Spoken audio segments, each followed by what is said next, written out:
Based on my uncle history, his grandfather learned from the red-painted face thinker in the past and passed it on to his grandfather because his grandfather was was an officer or those people working for the government in the past. At least not when my uncle saw me, he don't emphasize on that kind of the 3 hours. But at least back in the time, I don't think my father did told me about anything in the Qigong in the style.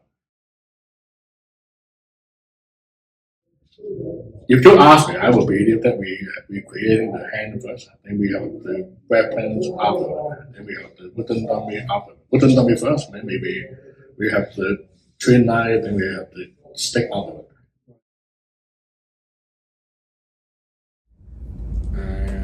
So if you ask me about this thing is, if you look at about my uncle grandfather, what is he doing in general? He was an officer working for the government of the Qing Dynasty. He also was a student of the Hong Wei. Hong Wei was one of the guys who was trying to reforming the late Qing government. Then how would you be able to be a student of Hong Wei and still able to assist and doing all those killing secret activities? You have to be able to hiding very closely. You have to do something else. Then when the Qing Dynasty is gone, he was becoming a general fighting in the armies. Then if he was the assassinator, he could have doing something else. Why are you fighting in the armies? Also, my uncle was a taxi driver and he was also a Chinese doctor. he dealing with the public people every day. How can he involving in any killing activities? I cannot see any relationship between my uncle, grandfather, people will be involving in any kind of activities. By any style out there, we have Kamla Sutta. Kamla meaning the China, or Sut meaning you have to take down thing. Da meaning you have to strike. In order to compete the whole formula, and we also have to kick. And that's how we are competing the whole system. That's why I'm just saying, I won't say who is correct, who is not correct, but in order to compete one style, you have to get all those components. Right. So he told me, first is to train how sensitive are you to any attack in general. Then the other thing he used to say is, we have to do it fast enough that most of the time the reaction time should be less than only 1 second. According to him, real fight finishing off in only 4 seconds. And he said that if you are not fast, if you cannot do less than 0.01 second or 0.1 second, whatever the time, you cannot catch the punch, most of the time you're dead. So he was just saying, our style is just like the other Kung Fu style. If we cannot take down the other people can take down us easier. Yes. So he's saying we have to do it fast enough. So at the end, maybe in conclusion, he was just saying, both of the things we have to do it very fast. You have to be able to react fast enough to counter all the moves.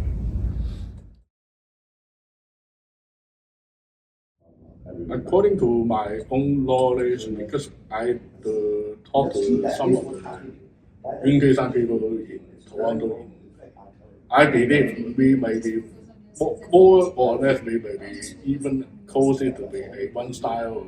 We are more closer style. But of course, when my uncle grandfather passed it to my uncle, maybe they kept some of the moves, and Yun also kept their own moves. And of course, you know how this all works. Let's say even in men, they have the same student learning from the same master, but different way of doing the move for some reason. And of course, later on, they kind of different. But I will just say that Snake Crane Wing Chun should be more, should be very closely related to the Yun because I can see similar moves, similar concepts.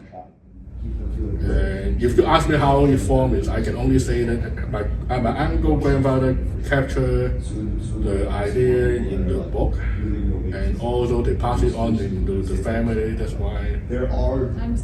why maybe they catch some of the moves that the other kung fu style don't really keep the move because it's only taught into the family. Do you think that maybe it's like an offshoot of Yuki-san, or do you think it was created parallel to Yuki-san? I would say it's parallel. Right. Because I did kind of share some idea, of course we share ideas.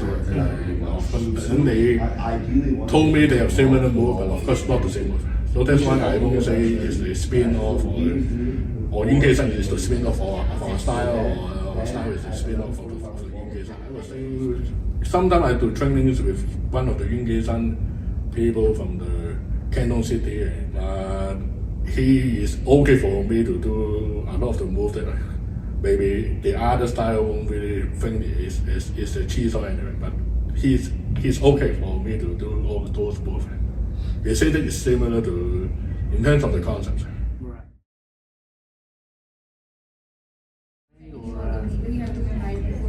I will, because I look at how we are doing the form nowadays. I met an elder member of our style in the West Bond. He learned it like in 1960, and his way of doing the form is so different from me or people like Yeun or Samuel. I would say maybe over the time, my angle of maybe he get older or whatever. And the way that the form being so is different. Back in the time back Wong, his form is more older to Yun-San. Right. I can see it's having similar force in the form, etc. I believe when my uncle sold to Vik, it was more like in the center line, and the force is a bit different. Really? Yeah, the force is different from the people like me or any other people teaching currently. And the force generated is different. Right. But of course now when my uncle showing the move, he was sold it more. He was emphasized more about controlling on the arm and doing the takedown or using the elbow, etc. My uncle said maybe back in the time people are willing to spend longer time to train the whole style. That's why he was more able to show the move. Also, I believe that my uncle getting a bit older, and according to Vik, he was telling me that it's not easy for an elder people to do this kind of force in the form. And I believe also my uncle is getting older. That's why he's using the other. He also trains the style a bit so that he can be using the form even though he's older people. The older student is Vik Wong, which I actually met him 8 years ago in Toronto when I was doing some promotion online on Facebook. And after that, I realized he was the manager of the IBM in Toronto. And, Right. Oh, really? Yeah, and of course he didn't realize that I am actually able to teach the style puppet. Especially the time my uncle don't let everybody teaching the style puppet. And of course, after that, I talked to him. He showed a picture of him training with my uncle back in 1962. 1962? Oh, yeah. Okay. Is that when the picture is, or is that when he started? When he started. Oh, really? And how long could he be training your uncle? I think few years, then he moved over to Toronto. Then after that, we have my uncle Yun Gong Choi, or also known as John Yeun. He also trained the style, I believe, around 1970. Right. I would say that he is probably the second. Then, of course, few of my other uncles, they never really finishing off the system, but they trained around the same time. But they were so much smaller in terms of the age. And Rick, did he complete the whole system? Or? He completed most of the stuff, except he told me he didn't finishing on the tree knife. Right. Because he don't think the tree knife is able to use it most of the time. Right. But other than that, he finishing the whole style. Oh no, he only retreat himself from the association, but he never got retired from the start. I think he was only retreating because he don't want to involve in too much potential internal conflict between people in the association. My uncle can foresee that. That's why he retreating with my cousin-in-law. So that is a term, his son-in-law. Both of them actually retreating in the same year. And they have the article in the newspaper. Right. Yes. And that's where they put the advertising. Most of the people only are aware my uncle retreating, but my uncle was retreating from the association. He don't want to involve with the potential problems or conflict. He don't want to get involved with too much about who is okay with it. At least from 2 years ago, he still train people like a phone. He just train out our war and our Zhong, and he trained up to 10 people. And I don't see how people can get retired and still teaching. He got retired from involving too publicly in the association. And in 2011, my uncle actually supporting my father, Samuel, and some other people. We started a group called International Snake Crane Wing Chun Association.